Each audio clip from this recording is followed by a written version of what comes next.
దుర్మార్గం.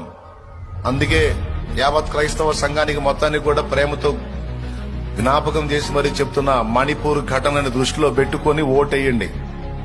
జాగ్రత్త, రాబోతున్న పరిస్థితులు ఘోరంగా ఉండబోతున్నాయి గనుక ముందే హెచ్చరిక చేస్తున్నా. నా ధర్మంగా చెప్పా, తస్మాత్ జాగ్రత్త. మణిపూర్ ఘటనను మర్చిపోవద్దు, ఒరిస్సా ఘటనను మర్చిపోవద్దు.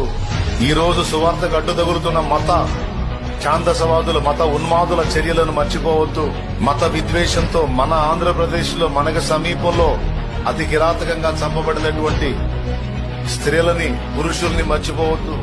మత పిచ్చతో నిండిన దానికి సపోర్ట్ చేస్తే ఇక రాబోతున్న దినాల్లో ఏ గతి పడతామో కూడా అంచనా వేయలేం. మనకు లేదా స్వేచ్ఛ? మనం నమ్మిన దైవాన్ని ఘనంగా చాటుకుని మయపరుచుకునే స్వేచ్ఛ మనకు లేదా? నీకు తెలియదు, నాకు తెలుసు. వందలాది చర్చిలు కోల్చబడ్డాయి. నువ్వు నీ భక్తి చేసుకున్నావు, చేసుకో. మా భక్తి మమ్మల్ని చేయని.